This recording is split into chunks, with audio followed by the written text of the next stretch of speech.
Okay, gewaltig. So we are up to nishtatek. So we're on the third wide line on Daf Ayin Amud Beis.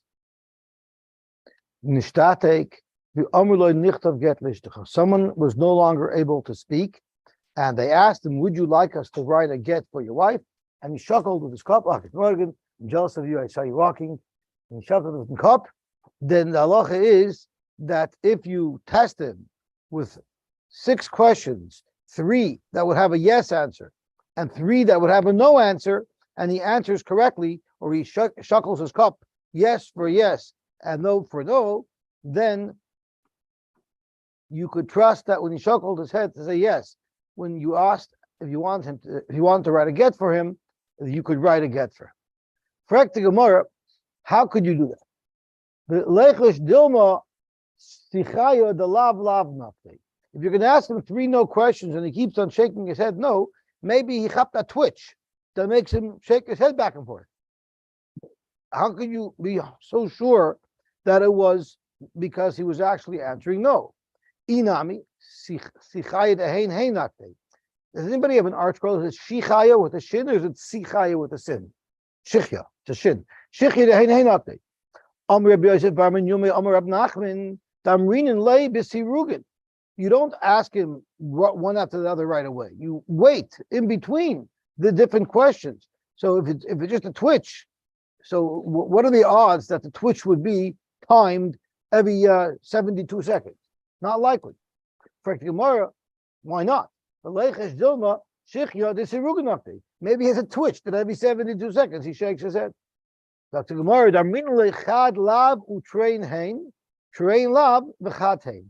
the 2 sets of 3, you alternate between questions that the appropriate answer would be yes, and questions where the appropriate answer would be no. And to have such a remarkable set of twitches to perfectly match, that we don't have to worry about. The very Bishmol Tana, you ask them questions that are only relevant to the summer, to the winter. The Gemara explains exactly what that means. Mind you, Ilema glufkari v'sadini, which means glufkari v'sadini are heavy clothing that you would normally wear in the winter. Rashi touches glufkari as a coat, kuta balaz. Sadini is so if you ask him in the summer, do you want a heavy pelts? And he says yes, that wouldn't be a raya for tomorrow. Because maybe he's cold. Maybe it's cold.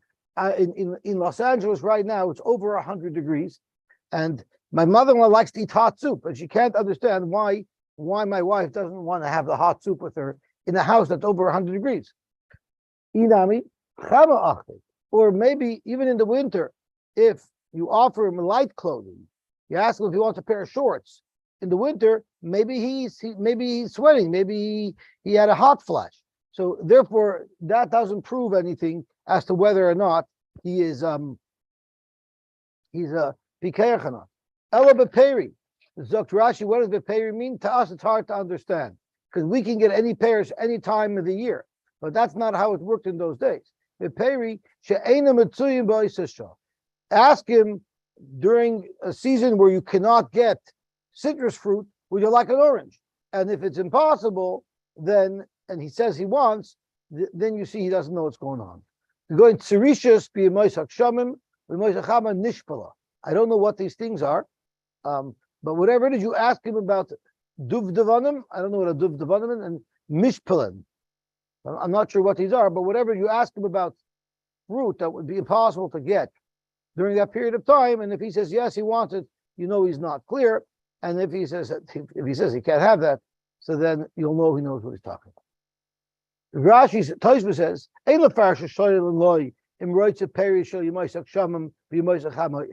don't learn like what I understood Rashi to say. He said, you could find if they made a what's the word for it when you make jam? Preserves. You could have made a preserve. Maybe that's what it meant, right? Maybe it was canned fruit that they had even in those days. You ask, would you like me to go pick from the tree fruit that it would be impossible that they're currently growing on the tree? Amrab Kahana Amrab. You have a cheresh, but he's able to write. And Rashi specifies precisely what it is we're talking about. So Rashi is a pikeach kishakonta. So the first important thing to know is that he married a woman when he was perfectly healthy. So he has a perfectly good kedushin de'araisa, ukedusha of kedushin gemurin, utnan biyavamis. We looked in Mesechah Yavamis. Nischarish hu oy nishtata. If he became of not sound mind, lo yotzei lamis, he could never divorce her. He'll never be able to undo a kedushin daraisa with a get that at most only has validity midrabanan. Because Amar Rav, and on such a person, Rav said, the idea lichtov ala klaf hisu utnugat leishti. He has enough intelligence that he can actually communicate perfectly by expressing with a pen and paper what he wants to do. And he said, hisu utnugat leishti atem ploini uploini umasar lahem, and then he gave it to them. Pikeach gomerhu. That's a pikeach gomer, and they are in fact appointed with this task.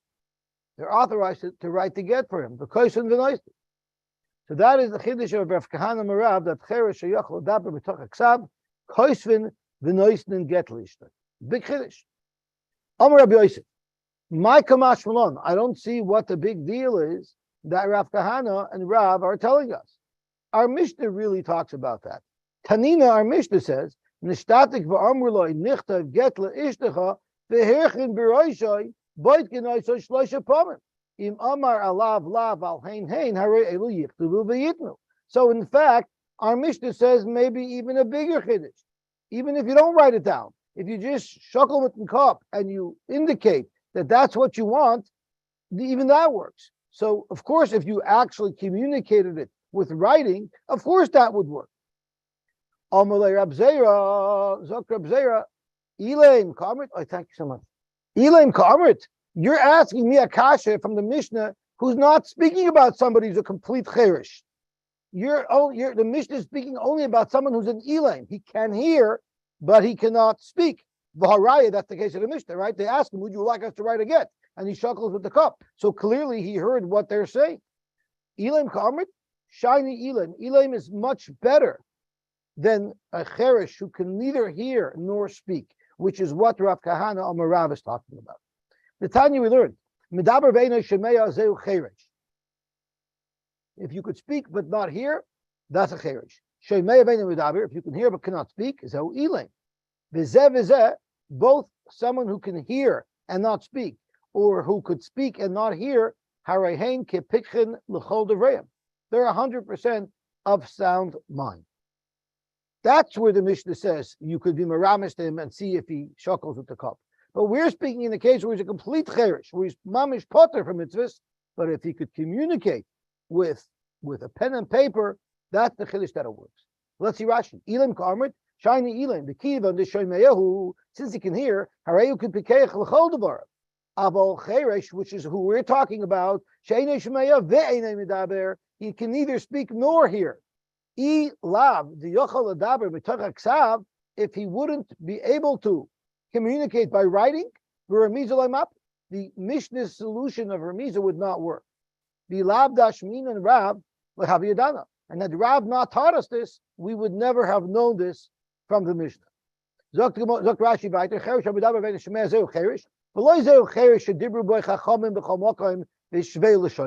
The cherish who cannot hear but he can't speak, or vice versa, that is not the cherish that's like a shaita. That's a perfectly sound person. That's someone who would be a shaita unless for the fact that he's able to communicate with writing. How do you know taich of the word? How do you know that the taich of cherish means he cannot hear? And how do you know the taich of ilay means that he cannot speak? Maybe it's the opposite. The pasuk is Bivadik Cheresh Leishma. So clearly, a Cheresh means someone who cannot hear. And the pasuk continues, I'm like an Elam, he cannot open his mouth. So it's quite clear that Elam means somebody who cannot speak. The word Elam is a nutrikun, it's a shortened form of Ishtakel Nidula. His words have been removed. So that's Aleph, Lamed Mem, Elam. Amrab Zera, Ikashali Hakasha. Just because we didn't succeed in asking a kasha on Rav Kahana Marav from the Mishnah, but there is a problem with Rav Kahana Marav. The Tanya we learned, fascinating Gemara. There is a halacha that if one knows edus for somebody, so I have a situation in court, and I require an aide who saw that Yankel borrowed $100 from me, and in order for me to prove it, I need aid, and I know Beryl saw. So I go to Beryl, and I tell Beryl, you saw that Yankel borrowed money from me. I demand that you come with me to Besdin to say testimony. And he says, I don't see, I didn't see anything, I didn't hear anything, nothing. I don't know what you're talking about. And he makes a shvua that he didn't. And then we find out he's moida that in fact he did know about it. So he swore falsely about an edus that he really knew about. He claimed that he didn't know it. He has to bring a korban. So it says in the Brayso as follows: Im lo yagid v'nasa avono. What do you remember? Im lo yagid v'nasa avono. You remember that? You remember that? You know what I'm talking about? Philadelphia Yeshiva, we used to, if people made trouble, the principal would want someone to snitch. So he would say, Im lo yagid v'nasa avono. So we told him, but the most kakent abisal chimish was to give this, that it has nothing to do with snitching on somebody who made trouble in English. So he was at anger that it's a mitzvah that I said to snitch on somebody who makes trouble in English.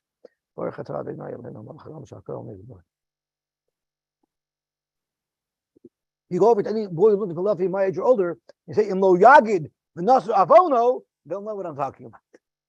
Okay?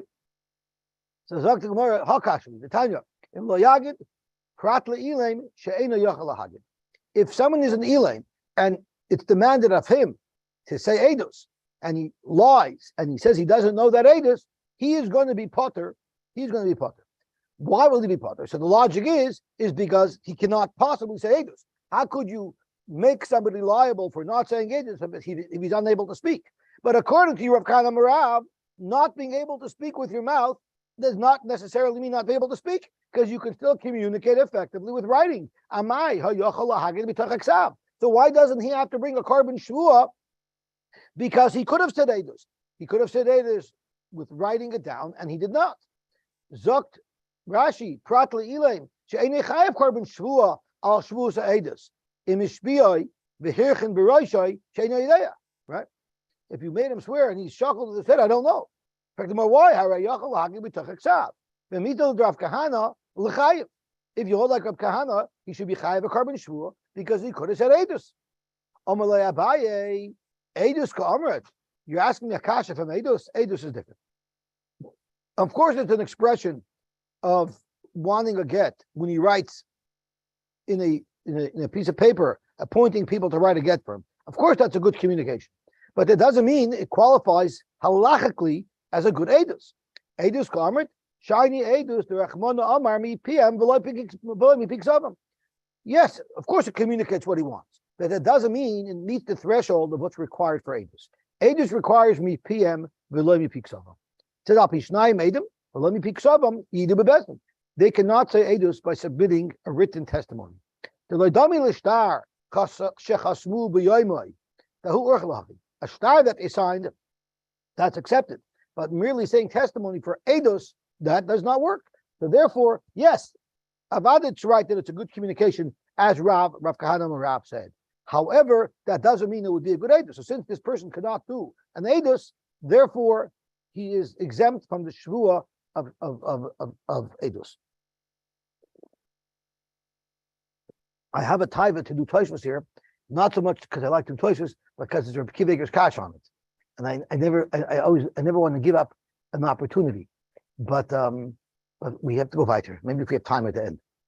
There's a Reb Kiva has a kasha here that doesn't end with a tzarachi and a tzarachin gadol, but it is a kasha. We'll see what we have. Let's go weiter first. Zok Gemara Meisvei Kashem shaboitkin oisoi legittin kach boitkin oisoi lemasois ulematonois uleediois uli Yerushas. So your argument just now was, yes, it's a good expression of what he's thinking, but that doesn't mean it meets the threshold of a proper edus. So edus cannot be said with aksav. The problem is we have a brisa that says the same way you check him by Gittin to see if he's of sound mind. So you see that edus could be given over even without actually articulating it. You could even ask him to shuckle with the cup about an edus. You're boidikim, right?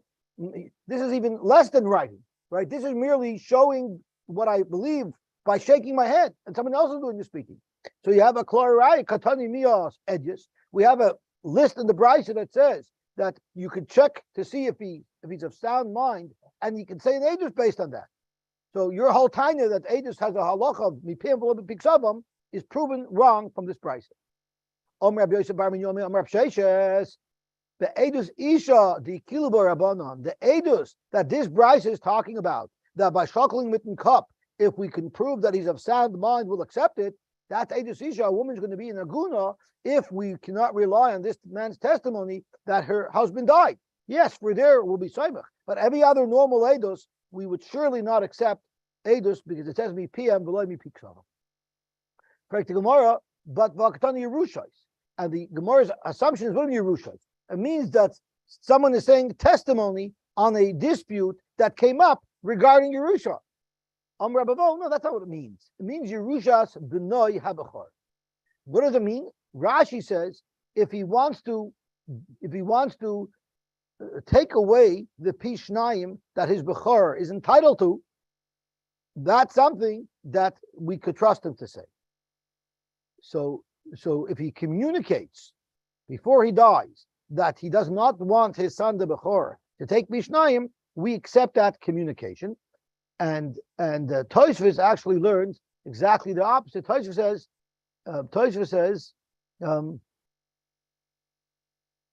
Yushas b'noi bechor. So Rashi says he wanted to be Mashra b'chor leposhet. Tosfos doesn't like that because then the lashon should have been not Yerushas b'noi b'chor, rather Riba Lazeh Miyat Lazeh. So Rabbi Yitzchak learned. He said on Bein Ben Abanim Shu b'chor. He's identifying which one of his children is a b'chor. So he can do that by making a siman with not actually saying that beferish. Okay. For business. What do you mean for business? Also, he must be saying testimony on some business deal. My lavla alma. He's providing information for a third party. He himself can involve himself in transactions and express himself for him. So therefore, we're still back to the hanocha that we had, that a person could express himself properly, even if he's a cheresh, by writing things down, but it doesn't meet the threshold of what is required for edus. And therefore, if someone refused and swore that he wasn't saying edus, and all he would have been able to do is to write it down, he doesn't have to bring a carbon shvua because that's not what's qualified as edus.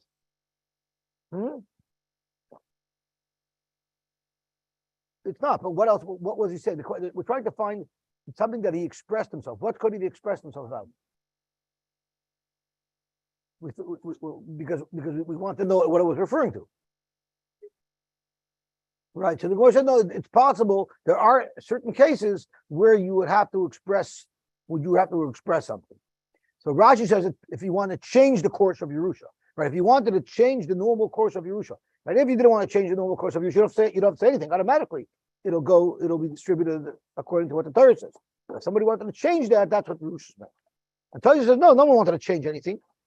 Sorry, that we say his expression is accepted. We say that he's of sound mind, and when he says that he wants to make that change, even though he doesn't speak it out with his mouth, that's a expression with knowledge. It's not edus. It's not edus at all. It's his own personal transaction. He's telling the lawyer how to write the will. Right. So it's not edus at all. What Tosfos and Rashi was struggling about is to say Yerusha means that I want to modify the course of what's supposed to happen with my assets. The word Yerusha doesn't seem to have that connotation. The word Yerusha seems to mean for a regular Yerusha. So Tosfos wanted to find a case where we need some information from him, but the information will not change the normal course of Yerusha. And what information could that be? To identify who the Bechor is. Rashi says it means no. I want to change the normal Yerusha. I want to change it that people shouldn't get what the Torah says. I want to modify that. But Tosfos felt that's something that the Braita would have expressed differently, not use the word Yerushas B'nai. Yerushas B'nai B'chor. Okay, so at the end of the day, Eidos will not be accepted when it's written.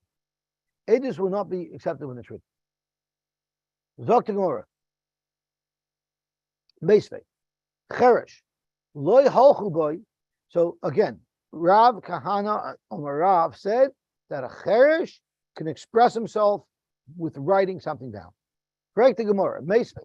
Cheresh loi halchu boy acher mizoisav. V'acher kifisoisav. V'acher ksav yodoi. Ela b'metaltlin avaloi legittin. So this is pretty black and white against what Rav Kahana Rav said. I mean, I don't see any way out of it. As Rashi said, "Avaloi legittin heicha de kedusha of hayu kedushin gemurin." His remiza will not work for a get. Utyufta de Rav Kahana. Checkmate. Zok the Gemara Tanaihi. In fact, it's a machlokes Tanai. So yes, we'll have to agree that there is a Tana who argues with Rav and says that writing an instruction to give a get for a cheresh would not be accepted. But there's another brisa that we're about to learn that can be interpreted, and that's how we'll interpret it, to show that in fact you can instruct someone to write a get, b'ksiva, which would be consistent with what the Kahana Rav said. The Tanya, Amar Rabbi Shimon Gamliel. The reason why I expressed it in a funny way, we're going to learn other brisa that you could interpret that it supports Rav, is because if you read it at first glance, it seems like it's not supporting Rav. Because look what the Lashon Brisa is. The Tanya Amar Rabbi Shimon ben Gamliel, B'ameh devar mamurim. Where did these words said? So obviously he's referring back to the Tanakama, as Rashi says. B'ameh devar mam deloi halchu by begittin. When don't we go basa remizoisov and ksivoisov by gittin? That's only becheresh meikarai, which means cheresh meikarai means he never was of sound mind. So even his expression through writing or through remiza is not sophisticated because he never was sophisticated. Becheresh meikarai she'ein lo iksav yad shaldas. We never saw him write when he was of sound mind. He never had perfectly sound das. That's where we say that his ksiva is not a good ksiva. But going back into the Gemara, but if he once was of sound mind and then he became a cherish, so then we'll say he has a deeper understanding of the world, and therefore hu koisev vehein choism. He could write and they could make a chasima. So right off the bat, you see Rabbi Shimon Gamliel seems to be explaining the Tanakama. If Rabbi Shimon ben Gamliel is explaining the Tanakama, so then it's not a machlokes tanoim. Then the argument is everybody agrees that if it was a pikoyach v'nischarish, his ksiva will work, and that we're going to see on Amud Beis is not correct. So the simplest understanding of this Gemara is it's not a machlokes tanoim like the Gemara said tanoihi. Rabbi Shimon ben Gamliel is qualifying what the Tanakama said and explaining it. But in fact, he's arguing on the Tanakama. The Tanakama actually rejects Rabbi Shimon ben Gamliel's explanation, so it does remain a machlokes tanoim. Now we have a practical problem, a technical problem. If Rabbi Shimon ben Gamliel is saying that the only time we don't accept the writing of a cheresh is if he was a cheresh meikarai, right? That doesn't make any sense. Because we already know if he was a cheresh meikarai, his kedushin wasn't a good kedushin in the first place. And we already learned that the kedushin of a cheresh can be discharged with the remiza and the ksiva of a cheresh. The only question we're discussing is, could the ksiva of a cheresh be good enough to take away a kedushin daraisa? So by you wanting to make a distinction between the level of common sense and understanding that a person has when he's a cheresh, that it should make a difference if he was once healthy or not, inadvertently, you're creating now another complication. Because you're saying that a cheresh meikarai doesn't have enough das, and his remiza won't work. But adarabah, his remiza might not work for a daraisa, but his remiza will work to take away a kedushin derabanan. And if he was a cheresh meikarai, his kedushin was only derabanan. So that's the Gemara. That's the question that the Gemara is going to ask him. The cheresh meikari loy, we know for sure from a brisa. Kishem shekointa beremiza, kach maitzi beremiza. It was a mission we had earlier. So forget it. Cheresh meikari for sure. His remiza should work to give a get because his kedushin was never a kedushin. Dr. Ma, you're 100% right. If you're talking about him being meramis to give a get to a wife who he only married beremiza, you're right. Of course that will work. But we're talking about such a cheresh trying to write a get for a woman who is his wife midaraisa. How could he have a wife midaraisa if he was never of sound mind? You know why this woman is married to midaraisa? Because she was the almona of his brother. So even if he doesn't have das, she still becomes his wife midaraisa. Yet he never ever was of sound mind, and therefore when he tries to write a get for her, when he tries to write a letter to instruct somebody to write a get for her, that will not be good because he was never of sound mind. But if he was once of sound mind and now he's not, there's where Rav Kahana Marav said that his ksiva would be enough. Exactly how was it his yavama? Who died that now he married this woman? If his brother was also a cherish, I'm not sure why the Gemara wants to assume that if he was a cherish, his brother was a cherish. But kishem shekinisasa baramiza, at the end of the day, his whole zika is also only dependent on the original kedushin, and the original kedushin of his brother was also a derabbanan de kedushin. So why should there be a problem? Kishem shekinisasa baramiza, kach yitziyasa baramiza. Ella, it must be the naftal leme achav pikeach. He had a regular brother who could hear perfectly, and that brother made a kedushin dairais on this woman. Rachman al-Tzon, that brother passed away without children. Now she fell to him to zika. He married her. Now, in order for him to give her a get, he won't be able to write it. He won't be able to write the instruction if he was a cheresh meikari. But if he was not a cheresh meikari, then you have Rav Salacha that he could write the get, that he could write the instruction to write the get. V'ba Yosema, or I'm sorry.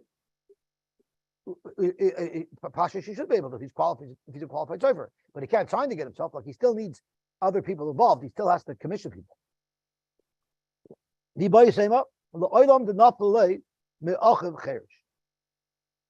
it's speaking. See, that's why it was very important that Adam and Rishon get along with Chava, because had he not got along with her, there would have been nobody to sign to get for him. So he would have been in deep trouble. So, and besides that, even if he would divorce her, who else would he have married? So they're going to get anger pickle. Okay, the naftalei may achiv. But the truth of the matter is, we know a man would be freedom that he got the most beautiful woman in the whole world, right? But a woman would have said, I bet you I can find better, even though Adam was the only man. That's like I did. And if you buy sema, la'olam the naftalei may achiv cher. Really, it came from an achiv cherish. So why can't he give a get per misa? The whole kedushin is only from a dervanan. Zok to Gemara ugzeira achav cherish atu achav pikeach. It's very interesting. Really, this is a kedushin derabanan. The zika is miderabanan, and his marriage is miderabanan.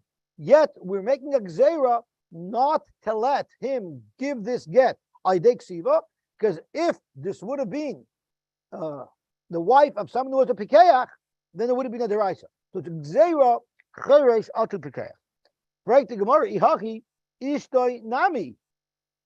How could you allow him to write a get if you have somebody who is a cherish, who married a woman? How could you allow him to instruct a get with remiza? Why aren't you also geyser atu yevimtai? If we allow him to give a get to a yevama who is the wife of a cherish, who was originally the wife of a cherish, we're afraid we'll allow him to give a get to a yevama who was the wife of a pikeach. But we're not worried that if he gives his wife a get, even though he was a cherish when he married her, that's going to lead for him to give a yavama get if the yavama was originally married midaraisa.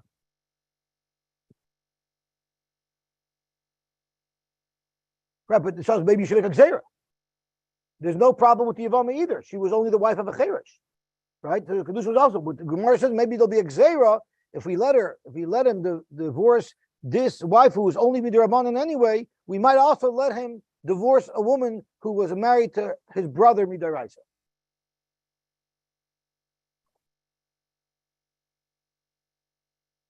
But a Yavama would also only be Dirabanan if the brother who died also was a Cherish. So his Kedushin, the whole Yivam only comes from a Kedushin Dirabanan. So if you can make such a Gzeira from a Yavama Dirabanan to Yavama Deraisa, so make from every Isha to Yavama Deraisa. So tomorrow, no, Yavama is Michlava, but Ishta be Yavim Teilai Michlav. Let's go attack your whole concept. Where do you get from that you make a Gzeira by here the woman you could really be Megash or the Kedushin, the Zika is only the Rabbanon, because maybe one day some Pikeach is going to die and leave his wife over to a brother. Because of that, we're not going to let this guy give a get. The whole thing is the Rabbanon over here. Do you actually make such a Gzeira? Zog to Gemara, but nan, we learned otherwise. What did we learn? Shnei Achin Charesh.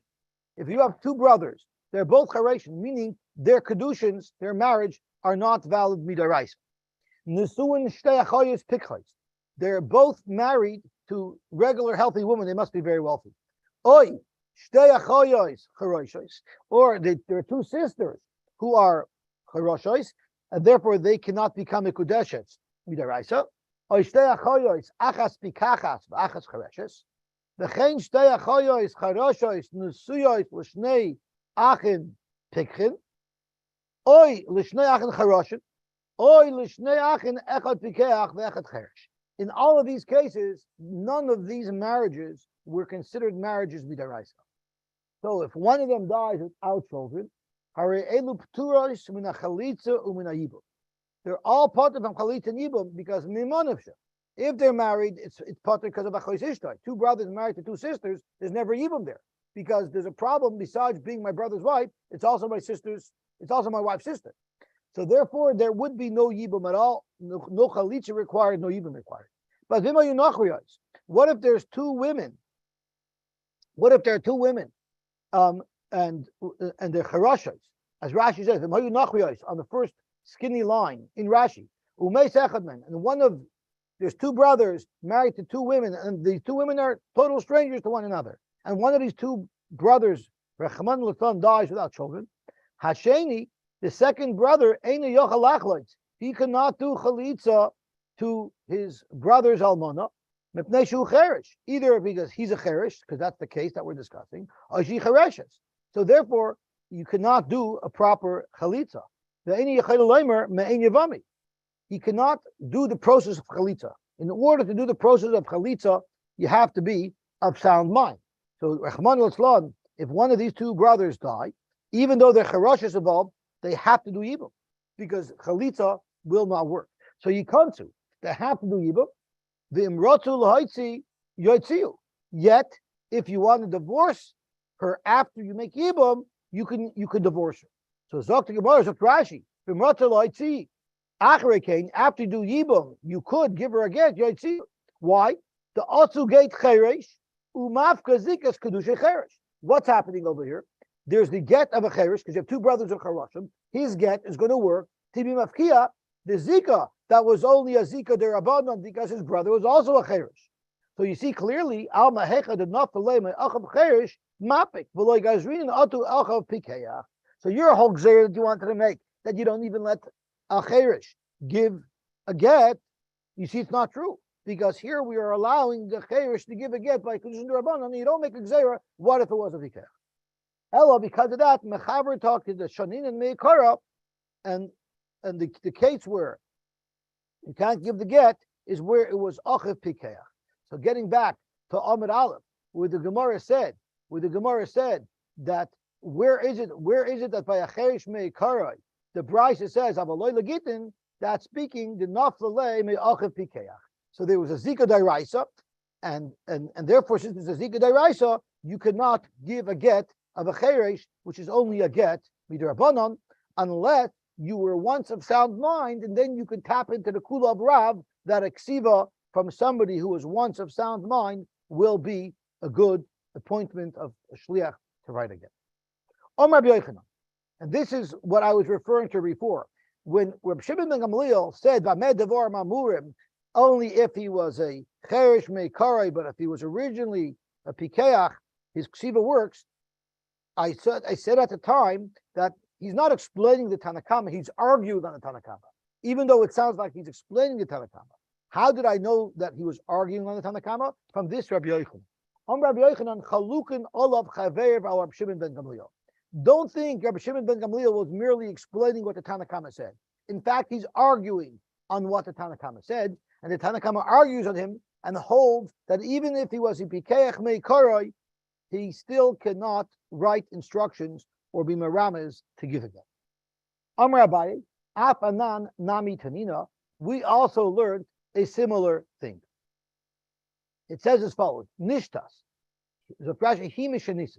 So she got married, and everybody was of sound mind, and then she became a shaita. The law is lo yoitzi, and Rashi says lo yoitzi doesn't mean technically he can't give her a divorce because she doesn't need to have das. He can give her a get bal korchai, but lo yoitzi osir lo yotzia. He should not do that. Even though we're going to see in the next case he could give her a get. The isha loiba inan daita. You don't need the das of a woman to give her a get. You can give a woman a get even if she doesn't want it. But heichad nishtas, which is mamash a shoita, then Amar Rabbanan lo yochi. The Rabbanan are saying, don't give her a get, don't send her away, even though you could. The chivan she'ena yadas lishmar atzma, since she's not of sound mind, and people are going to end up taking advantage of her. So we don't allow you to divorce her. You have to stick with her and watch her.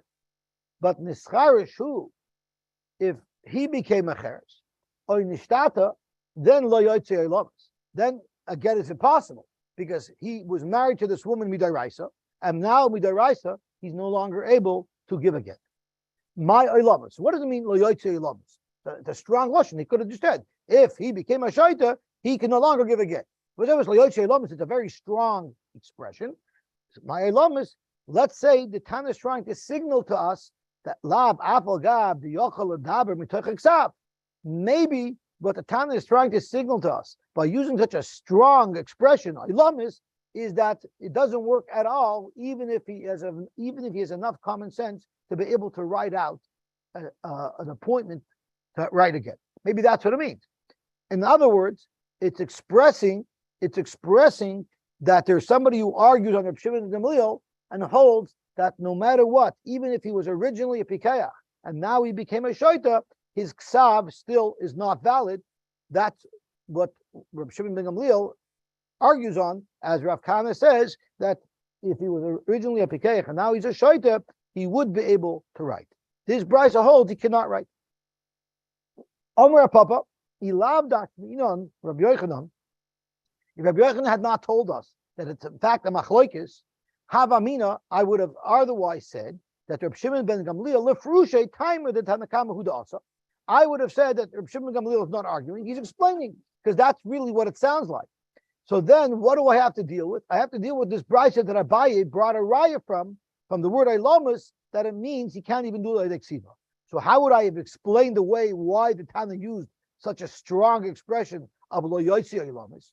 My Eilamus, Aval Gav de Chazina de Chorib. Even if you meet the fellow and you see this isn't your average shoita, this fellow is a smart guy. He does know what's going on. So I would have thought that maybe his ksiva would be accepted. Kamash Malon, that no matter what, we would not accept a ksiva from him. That's one thing that the Tana might have meant when he said La Yotze Elamis. Inami, there's another thing the Tana could have meant when the Tana said La Yotze Elamis. L'chid Rabbi Yitzchak. Dom Rabbi Yitzchak, Devar Torah, Shoita Miskareshes. Midaraisa, you could divorce a woman who's a shoita. Midi hava pikchas bal korcha. No different than a woman who's a pikeach, but she doesn't want to be divorced. You can divorce her against her das, against her will. Umatam omru eina miskareshes shlo yinhagu ba minik hefker. So how do you see that? How do you see that from lo yotze lamas? So Rashi explains: Inami hayay lamas lichad Rabbi Yitzchak lemedik mina tibi medayik midikatani seifa ilamas. Only in the Sefer where he became a shoita does it say la yotze elamas. But for Reisha loitan elamas, when the Reisha talked about not giving a woman who's a shoita get, it doesn't say the word elamas. Mishum the Reisha derabanan, the Reisha is only saying a halacha derabanan. It's not saying that midaraisa the get's not chal. It's merely saying midarabanan there's an isser to give this woman a get. Kid Rabbi Yitzchak. But the Sefer Dairaisa. So the Ilamis means, yes, the get not working in the Sefer is a stronger not working because it doesn't work with Dairaisa. In contrast to the Reisha, where we say you shouldn't give a get, it just means midrabanan and it's usher to give a get. They got be megarish, but in daitoi, shoish einim alert soinoi. So that's why if a person doesn't have das, his get's not a good get. But her get technically would be a get. A pitkas bal korchem is karesh is valpi shloimi daito. So therefore, it's only midrabanan shelo yinhagu ba minik hefker.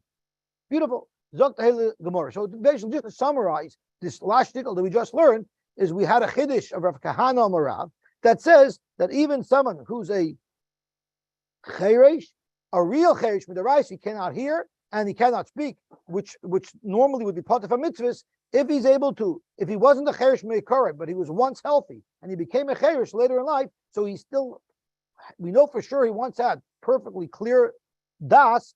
If he wrote instructions on a piece of paper to appoint somebody to give a get, it would be a good instruction. It would be a good get. We learned that could be the Tanakama argues on this, but Reb Shimon ben Gamliel agrees to it.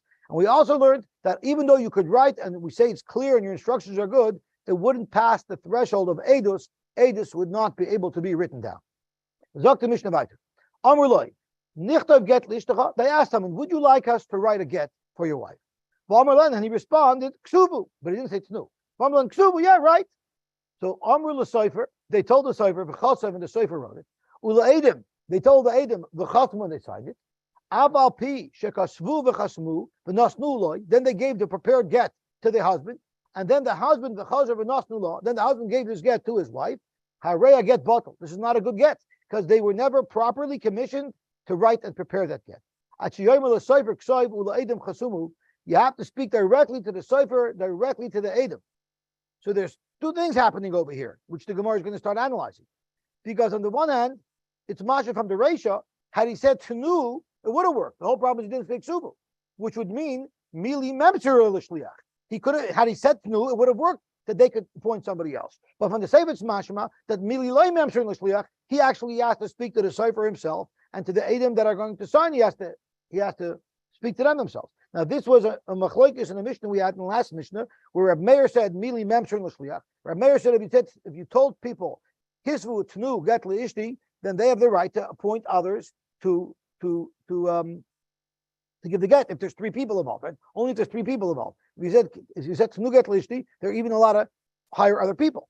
Reb Yosy argued, Reb Yosy said, even if you go to Bez Nagodol, they have to write it themselves. So there was this machlokes. This Mishnah at first glance seems to be a hybrid. And that's what the Gemara is going to analyze. Taima deloy amar tnu. In the Reisha, the whole problem is he said ksuvu, he didn't say tnu. Ha-amar tnu, noisten. Had he said tnu, you would be able to pass that off to somebody else. Mani Reb Meiri. This is consistent with Reb Meir of our previous Mishnah. Damar mili memser in l'shliach. Look at the Sefer where it says what would work. Meaning you can never appoint somebody through a third party. Right, the Gemara, Reisha of Meir, the Sefer of Yosy. Are you going to say that the Reisha is going according to Meir and the Sefer is going according to Yosy? So Gemara in, yeah, Reisha of Meir, the Sefer of Yosy. Abaya Amar no, Kula of Meir. Let's say the full Bryce is going according to Meir. So the full Bryce is going according to Meir. Why does the Sefer say it's only good if you directly speak to the Sefer? If you directly speak to the Edom, why would you have to? Doesn't Meir hold that you could appoint him through a shliach? He didn't say Tanu. If he didn't say Tanu, he never gave them permission to be appoint anybody else. If he didn't use the word Tanu, then he has to speak directly to the Sefer. He has to speak directly to the Edom. So then why Taka didn't the Mishnah say that? Why did the Mishnah go to such a radical case where he has to speak to them themselves? The Mishnah should have stuck closer to the case of the Reisha, where he's appointing a third party to appoint the actual person to write the get, but he said no. Why didn't the Mishnah offer that as a good example of where it would work? Why go so far to a case where you have to speak to the shluchim themselves? You know why? Because our Mishnah is speaking where there were three people involved. If you remember, the only time I'm commissioning them as a bezdin to hire people and to make the arrangements through third parties for the get, that's only if they said tnu and it was to a bezdin of three. But maybe our Mishnah is speaking not a bezdin of three. Zok the Gemara, now I have the same kasha. So once again, why did we have to go all the way to a case where he's actually commanding them themselves and not using Mili? If it's Reb Meir, it should have said that unless there's three people, if there is three people, then they would be able to pass it on. Because Reb Meir should be, he should be also expressing that he does allow Mili. He does allow someone to appoint a third party to appoint a shliach. Zok the Gemara, ela kula Rabbi Yosy. So let's go in the completely opposite direction. Let's say the whole Bryce is going to Rabbi Yosy where you don't say Mili. Well, if that's the case, so then why is it that Dafka, because he said Kisvu, he didn't say Tnu in the Reisha, he said Kisvu, he didn't say Tnu, that's why it's not good. According to Rabbi Yosy, even if he said Tnu, it wouldn't work.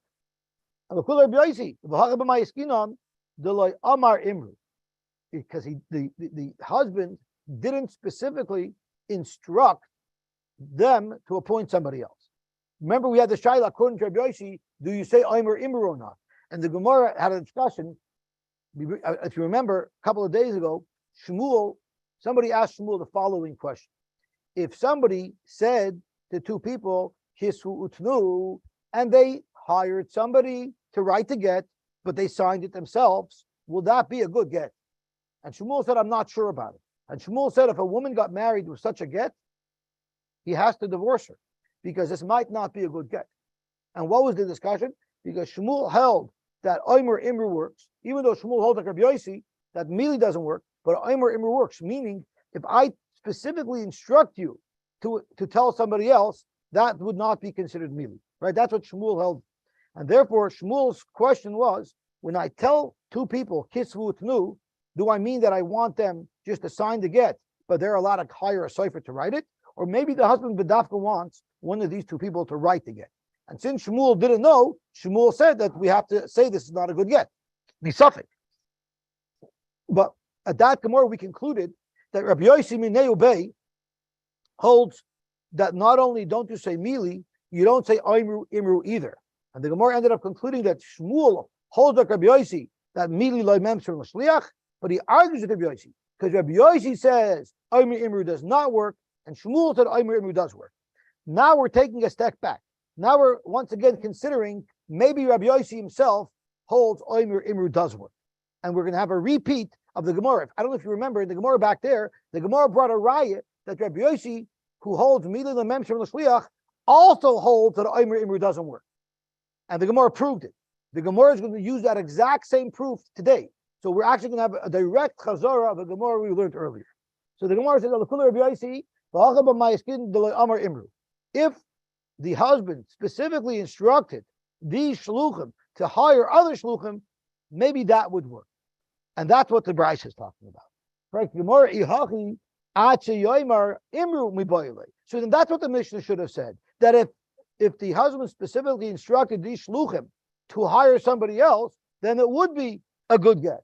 Why have to go to an extreme case where he actually spoke to the Sefer himself, where he actually spoke to the shluchim? Does Rabbi Yosy actually agree that by Omer Imru there's no problem of Mili? I'm going to prove to you that there is a problem of Mili according to Rabbi Yosy by Omer Imru. And this is the exact same Gemara we had 2 days ago. But then we learned Sav Sefer ve'eit kosher. The Bryce says that if the Sefer wrote the get and there was only one signing person on it, it would be kosher. But Rabbi Yirmiyah said that's not pshat in the Mishnah.